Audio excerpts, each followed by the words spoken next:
एक चीज आप ध्यान से सुनिए, हम लोग इतने दिन से आईबीसी के बारे में सुन रहे हैं, जान रहे हैं, फिर भी हमारे पास हम लोग को याद नहीं रहता है। तब आप सोचिए, एक कस्टमर एक मीटिंग पे ज्वाइन करके या एक कॉल अटेंड करके वो कैसे याद रख सकता है। सोचने वाला बात है कि नहीं। इतने दिन बार बार repeatedly, Manas sir good morning, Sanju sir good morning, बार बार हम लोग रिपीटेडली सुनने के बाद भी हमारा याद नहीं रहता है। तो एक कस्टमर एक कॉल पे या एक मीटिंग पे आके कैसे याद रखेगा। यानी एक कस्टमर एक ही दिन में पेमेंट मेकिंग का डिसीजन तो नहीं लेता है, राइट।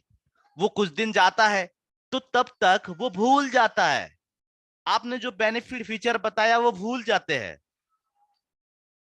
तो आप कैसे बेनिफिट फीचर बताएंगे ताकि उनको याद रह जाए, उनको आसानी से समझ में आ जाए, वो इसको विजुअलाइज कर पाए। इस चीज पे ध्यान देना बहुत जरूरी है। सो सिर्फ ये नहीं कि भाई आईबीसी में ये मिलेगा, वो मिलेगा, इतना मिलेगा, उतना मिलेगा, ये सब कुछ तो ठीक है, बट हम उसको किस तरीके से सजा के बोल रहे हैं वो बहुत इंपैक्टफुल है। मान लो कि 1 से लेके 100 तक का आपको हिसाब सीखना है या फिर किसी को समझाना है, तो आपको सिक्वेंशियली समझाना पड़ेगा। आप कभी 1, कभी 15, कभी 17, कभी 18 करेंगे, ना उसको याद आएगा, ना समझ में आएगा, ना मजा आएगा, ना बाद में जाके वो फील कर पाएगा। हम लोग इतने बार बार आईबीसी की इंफॉर्मेशन लेते हैं, सुनते हैं, ट्रेनिंग लेते हैं, फिर भी याद नहीं रहता है। तो ये थोड़ा सोचने वाला बात है। इसके ऊपर हम लोग थोड़ा चर्चा करेंगे, और कि हम किस तरीके से एक कस्टमर को, सिराजुद्दीन सर, किस तरीके से एक कस्टमर को हम आईबीसी की इंफॉर्मेशन देंगे ताकि वो उसको जी पाए उस वक्त। यानी ऐसे आप, जैसे आप एक मूवी देखते हो, 1 साल पहले भी अगर आपने एक मूवी देखा, जैसे आप वो मूवी याद आ जाता है तो आपको पूरा सीन याद आ जाता है, सारे के सारे सीन याद आता है कि नहीं आता है, सिक्वेंशियली एक के बाद एक। ठीक उसी तरीके से जैसे ही वो आईबीसी कोई भी बंदा सुनेगा, मतलब उसका आईबीसी वर्ड आ जाएगा उसके सामने, तो आपने जो समझाया है वो पूरा का पूरा कहानी उसके सामने एक वीडियो की तरह चलना चाहिए। ये होगा आपका प्रेजेंटिंग पावर। जब कस्टमर विजुअलाइज कर पाएगा, उसको फील कर पाएगा, उसको जी पाएगा, तो उसको याद रहेगा। सो ये कैसे करना है इसके ऊपर हम लोग बात करेंगे। बहुत सारे बातें नहीं करना है, बहुत कम बातों के अंदर हमको आईबीसी समझाना है। उसमें हम पे मेन मेन जो पैरामीटर्स होते हैं, मेन पॉइंट्स होते हैं, उनको हम डिस्कस करेंगे। और कोशिश करेंगे कि हम प्रोडक्ट को जो है, चाहे बीसीपी समझा रहे हैं या फिर हमारा जो है कोई भी चीज जो हम समझा रहे हैं, उस चीज को, जस्ट ए मोमेंट, बच्चे लोग ना बाहर बहुत शोर शराबा कर रहे हैं, मैं इधर थोड़ा सा खिड़की बंद कर देता हूँ। मेला आया है ना, पूजा, उसके लिए थोड़ा सा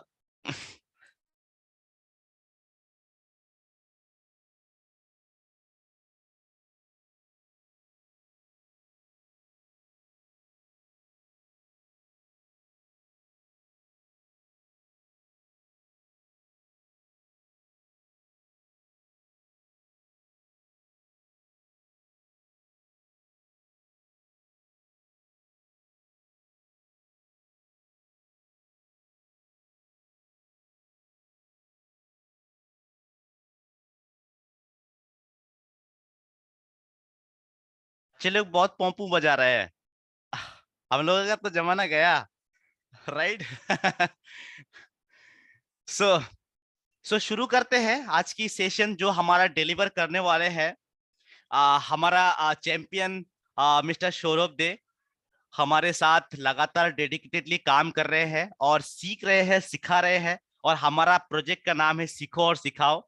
तो आज वो आपको सिखाएंगे कुछ ऐसी खास बात जो आपके लिए बहुत इंपॉर्टेंट होंगे। पहले हम उनके सुन लेते हैं, फिर बाद में क्वेश्चन आंसर सेशन के बाद हम लोग थोड़ा सा प्रोडक्ट के ऊपर चर्चा करेंगे। Alright. So everyone, if possible please come in the video so that we can feel. अब वीडियो में आने में ही अगर झिझकिचाएंगे तो कैसे आप पब्लिक फिगर बनेंगे, आपका जो है पर्सनल ब्रांडिंग कैसे होगा। सो वीडियो पे आइए, शर्माइए मत कहीं पे भी। हम इन हाउस टीम है यहाँ पे, किसी भी हालत में है, कोई इश्यू नहीं है यहाँ पे, बिना सर मेकअप के मैं भी आ ड्राइविंग कर सकते रहा हैं। हूँ। Okay, no issue, no issue, no issue, no issue sir, Manoj sir. So Saurabh sir, आपको मैं कोहोस्ट बना देता हूं, और मैं साथ में हमारे कुछ दिग्गज लोगों को भी कोहोस्ट बना देता हूँ, क्योंकि मेरे यहाँ पे पावर का थोड़ा सा प्रॉब्लम है। और अब आसिफ सर आपको भी बना दिया, मैं यहाँ पे कौशिक सर को भी बना देता हूँ। सर एक बात बीच में मैं बोलना चाहूंगा, बिल्कुल। वो दिग्गज लोग गुवाहाटी का ही है आपके जैसे। हाँ, जी जी जी।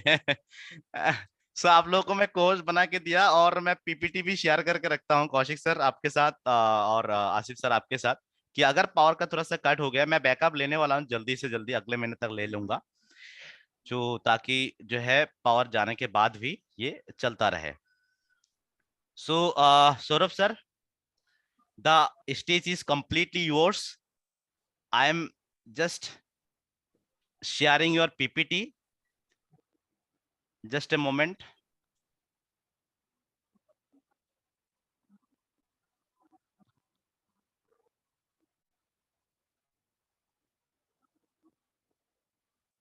Yes, I'm sharing the PPT. You can start your session. Just a moment. Okay, is it visible to everyone? Yes. Okay, thank you. Okay. Sir, am I audible? Yes, yes, sir. Please go ahead. Okay. So very good morning team.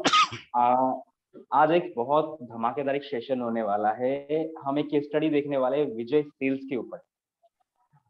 अभी मैं आपको एक बात बता देता हूँ कि content, अभी जो बड़ा बिजनेस है, कंटेंट हम अभी हर सुबह ले रहे हैं, हमेशा लेते आ रहे हैं, तो ये बहुत जरूरी है।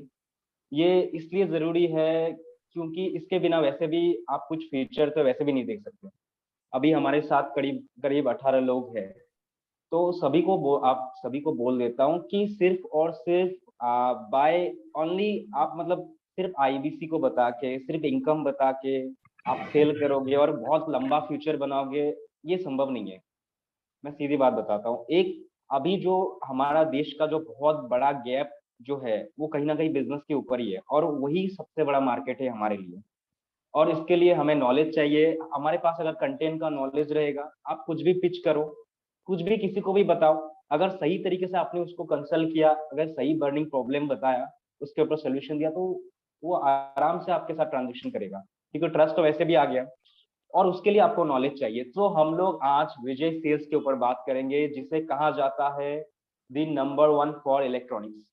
ये एक ऐसा केस स्टडी है जो आपने यूट्यूब में भी बहुत सारे केस स्टडीज देखे होंगे। ठीक है, यूट्यूब में जो केस स्टडीज बनते हैं वो कहीं ना कहीं रिसर्च करके लाते हैं, यूट्यूब गूगल से, कहीं कहीं और जगह से। बट ये ऐसा एक केस स्टडी है जो उसके जो मैनेजिंग पार्टनर है, ठीक है, जो इतने सालों से उन्होंने चला रहे हैं, वो खुद अपनी स्ट्रेटेजी बता रहे हैं। और सबसे बड़ी बात, ये कंटेंट मैंने बड़ा बिजनेस से लिया है। सो आप सभी में से कौन कौन एक्साइटेड है आज हमारे सेशन के लिए? प्लीज टाइप यस करिए एक मैसेज पे, ताकि मैं देखना चाहता हूँ आप लोग सच में बहुत एक्साइटेड है। काइंडली आप लोग कमेंट बॉक्स यूज करिए। Okay, yes yes yes yes, okay okay. Kaushal ji, okay, Govindra ji, Sujit sir, okay okay, ठीक है ठीक है, ओके ठीक है, इसका मतलब आप लोग बहुत एक्साइटेड है। ओके, रियाल सर जरा प्रेजेंटेशन ऑन कीजिए। Thank you. सो अगर हम विजय सेल्स के बारे में देखें, तो जैसे कि इनको the number one for electronics हमेशा कहा जाता है, और इनकी बहुत सारे खास बातें हैं जो हम आज देखेंगे। अगर इनके बारे में अगर हम आज जाने, तो इनका टर्नओवर जो है आज के समय पे ये 4100 करोड़ है। ठीक है, 4100 करोड़। ठीक है, इतना बड़ा टर्नओवर, और अभी कम से कम साल के एंड तक ये 5000 सीआर का प्रोजेक्शन लेके चल रहे हैं। इनके पास अभी देखा जाए तो 2500 का एम्प्लॉइज है। प्रोडक्ट्स जो है ये 9000 के प्रोडक्ट्स है। ठीक है, ये मैक्सिमम ये इलेक्ट्रॉनिक्स के प्रोडक्ट्स ही है। और अभी देखा जाए तो इनके पास 100 से भी ज्यादा ब्रांचेस है। और अभी इनका सबसे बड़ा कंपटीशन, अभी नहीं बहुत पहले से ही जो इनका सबसे बड़ा कंपटीशन है वो है अमेजोन। ठीक है, अमेजोन इलेक्ट्रॉनिक्स का जायंट कहा जाता है कहीं ना कहीं। बट उसके बावजूद भी इन्होंने अपने बिजनेस के फंडामेंटल्स को बना के रखते हुए आज इन्होंने इतना बड़ा टर्नओवर खड़ा कर दिया, और आगे और भी ग्रोथ करेंगे। हम नेक्स्ट स्लाइड पे चलते हैं रियल से। बहुत कुछ सीखने मिलेगा इस केस स्टडी में। आप लोग ध्यान से देखिएगा। आप लोग को इसके बाद, यस, हम सक्सेस स्टडीज देखेंगे अभी कि भाई ये लोग आखिर बने कैसे। ये जो इतनी बड़ी जो है, इतना बड़ा इन्होंने बिजनेस कर दिया है, तो हम आज जानेंगे कि भाई कैसे हुआ इतना बड़ा बिजनेस। इस सेशन के बाद ना आप लोगों को जितने भी इलेक्ट्रॉनिक्स के ऊपर रिटेलर मिलेंगे, अगर इस सेशन को ध्यान से देख लिया तो गारंटी है भाई उनको आप ऐसे कुछ बातें बता पाओगे जिसके बाद से वो क्लाइंट आपको छोड़ेगा नहीं। ये एकदम दावा की बात है, क्योंकि मैंने इसको इम्प्लीमेंट किया है कुछ दिन पहले ही, इसलिए ये सेशन स्पेशली डिजाइन किया गया है। तो यार सर हम नेक्स्ट स्लाइड पे चलते हैं। ओके, सो हम अभी देखते हैं कि भाई विजय सेल्स, ठीक है, विजय सेल्स आखिर ऐसा क्या करता है जिसके वजह से आज इनका इतना बड़ा टर्नओवर हो चुका है। ठीक है, सो सबसे पहला, एक सेकेंड, तो सबसे पहला उनके पास अगर आप विजय सेल्स में जाते हो, ठीक है, अगर आपके नजदीक में कहीं पे भी विजय सेल्स का अगर इलेक्ट्रॉनिक स्टोर है, आप अगर वहां पे जाते हो तो उनके एम्प्लॉयज को खास करके ट्रेनिंग दिया जाता है कि उनके पास कोई एक्सरे मशीन नहीं है। जनरली आप क्या करोगे, आप अगर किसी भी दुकान पे जाते हो तो दुकानदार जो सेल्स पर्सन है वो क्या करता है, वो चेक करता है, वो पहले ही देखता है कि भाई खरीदेगा या नहीं खरीदेगा। वो पहले से बहुत कुछ एज्यूम कर लेता है कि भाई इसके तो कपड़े ऐसे हैं, या फिर ये तो इसका देख के नहीं लग रहा है ये ले पाएगा, बहुत कुछ। बट विजय इलेक्ट्रॉनिक्स पे क्या है कि भाई उनके पास कोई एक्सरे मशीन नहीं है। उनको सिखाया जाता है कि भाई कस्टमर आपके दुकान पे आया है, इसका मतलब उसका कुछ ना कुछ इंटेंट है, कुछ ना कुछ वो जानना चाहता है। हो सकता है वो आज खरीदे, हो सकता है वो 4 दिन बाद खरीदे, हो सकता है वो 1 महीने बाद जाके खरीदे। ओके, सो अल्टीमेट पर्पस तो उनका यही है कि भाई वो खरीदेंगे। तो उनके जो सेल्स पर्सन है वो हमेशा जो प्रेजेंटली खरीदता है उसी की तरह बाकी लोगों को, जो कस्टमर्स, उनको ट्रीट किया जाता है। और वो कहते भी है कि भाई कुछ भी हो जाए, आप उनको ऐसा ट्रीट करो कि भाई जब भी उनको अगर वो कस्टमर है उसको खरीदने का अगर इच्छा होता है, तो भले उसको दुकानदार याद ना आए, दुकान याद ना आए, बट वो जो सेल्स पर्सन है वो याद आना चाहिए उनको कि भाई उस सेल्स पर्सन ने मुझे इतने अच्छे से गाइड किया था, उस सेल्स पर्सन ने मुझे अच्छे से समझाया था, सही प्रोडक्ट बताया था, तो मैं अगर आज लूंगा तो उसी के पास जाऊंगा।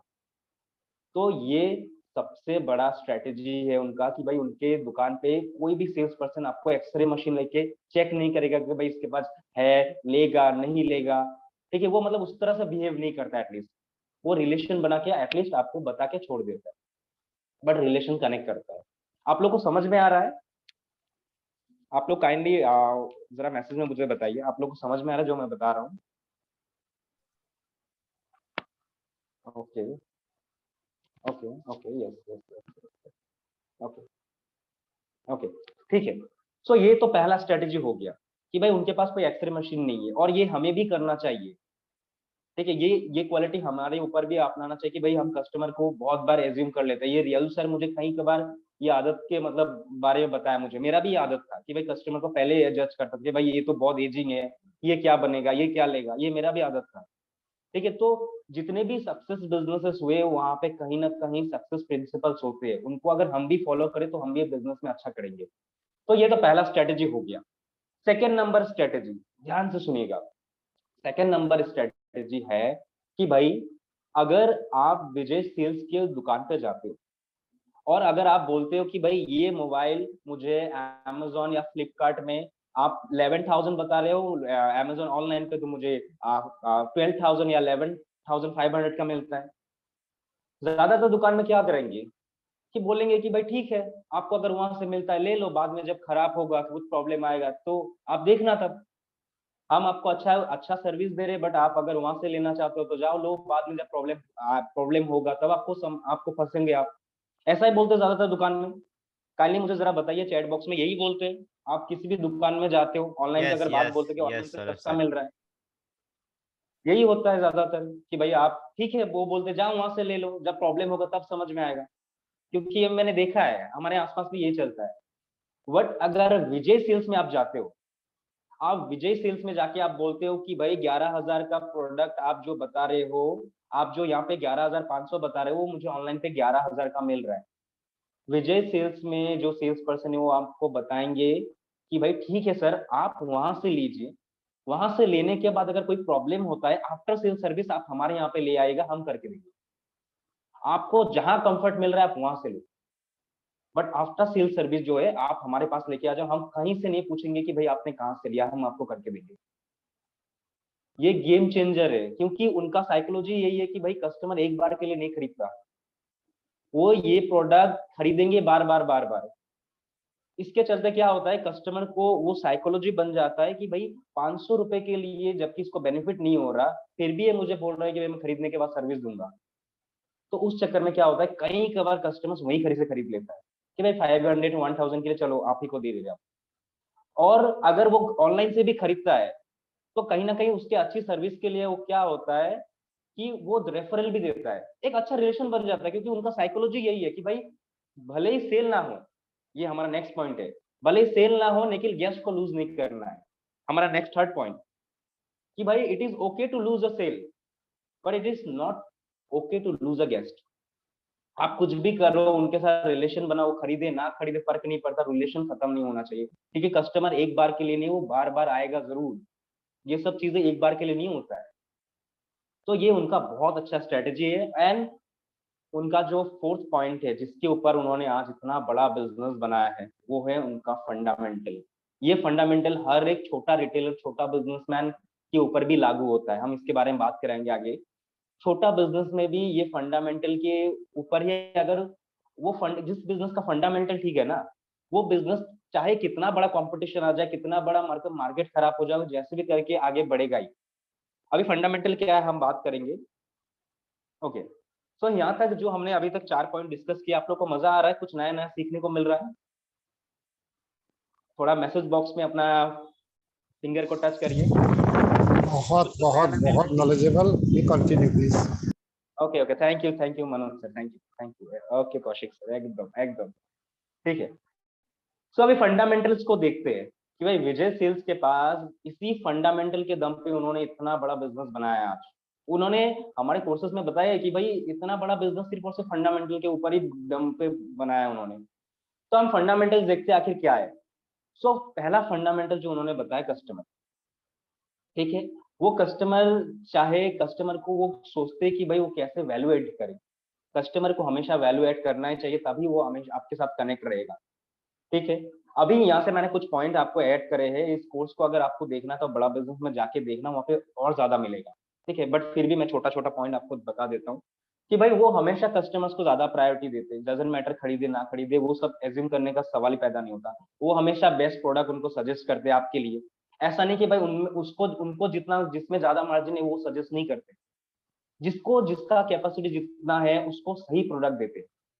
ये उनका बहुत बेहतरीन स्ट्रेटेजी है। उसके बाद उनका आफ्टर सेल सर्विस, मैं आपको बताता हूँ। आफ्टर सेल सर्विस में आपने देखा होगा कि बहुत सारे इलेक्ट्रॉनिक आइटम जब आप लेते हो कोई भी कंपनी का, तो वो जब वारंटी कार्ड वगैरह देते हैं वहां पे लिखा होता है कंपनी, जिस कंपनी का आप ले रहे हो। ठीक है, आपने मान लीजिए कि सोनी का आपने कुछ ईयरफोन लिया या फिर कुछ म्यूजिक सिस्टम लिया, वहाँ पे सोनी का डिटेल रहता है, वो बोलता है कि कुछ भी प्रॉब्लम है आप सोनी को यहाँ पे कॉल लगा लेना। ये हर दुकान ही करता है, विजय सेल्स वाले ऐसे नहीं करते। विजय सेल्स आपको वारंटी देता है, बोलता है कि भाई ये कंपनी का है बट फिर भी आप हमें कॉल करना, हम आपको करके देंगे। जो नंबर रहता है वो विजय सेल्स का ही रहता है, क्योंकि कस्टमर उनके वहां से खरीद रहा है। ठीक है, वो अब सोनी को कॉल करेगा, बात की बात, सोनी एक ब्रांड है, सोनी को कॉल करेगा, सोनी को पता नहीं अभी वो उसको सही टाइम पे आफ्टर सेल सर्विस दे पाएगा नहीं, बहुत सारी बातें होती है। तो इसलिए उनका जो कार्ड का पीछे का नंबर आज तक कभी उन्होंने, मतलब जो कंपनी का है उन्होंने कभी दिया ही नहीं।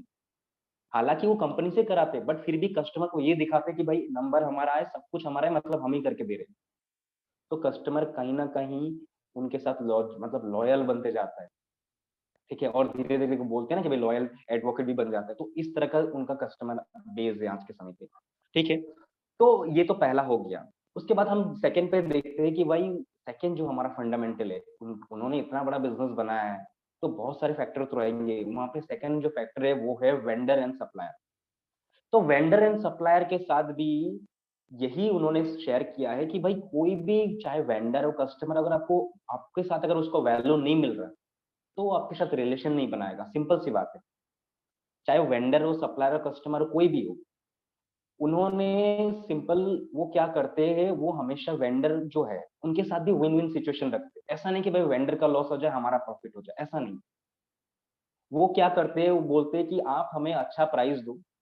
विजय सेल्स के पास आज के समय पे बहुत बड़ा कस्टमर बेस है, ठीक है। वो क्या करते हैं, अपना कस्टमर बेस को ऑफर करते हैं, जिसकी वजह से वेंडर को भी प्रॉफिट मिलता है कि भाई ठीक है, बहुत जल्दी जल्दी माल सेल हो रहा है, ठीक है, जो मतलब उनके पास जो प्रोडक्ट है वो जल्दी जल्दी सेल होता है।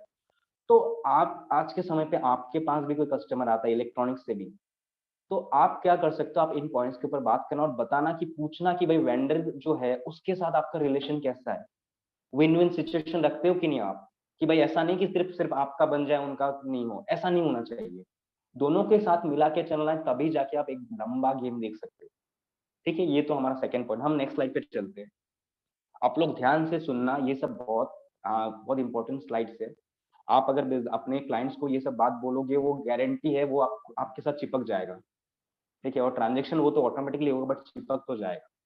अभी जो विजय सेल्स है, ठीक है, उनका क्या है कि हम थर्ड नंबर हम पॉइंट पकड़ रहे हैं, उनका एक फैमिली रन बिजनेस है। विजय सेल्स जो है उनका फैमिली रन बिजनेस है। अभी उन्होंने ये बताया कि आप लोग हो सकता है कई कबार आप लोग को फैमिली रन जो बिजनेस चलाते हैं ऐसे क्लाइंट भी मिलते हैं, ठीक है। वो बोलते हैं कि भाई फैमिली रन बिजनेस में ये हो रहा है,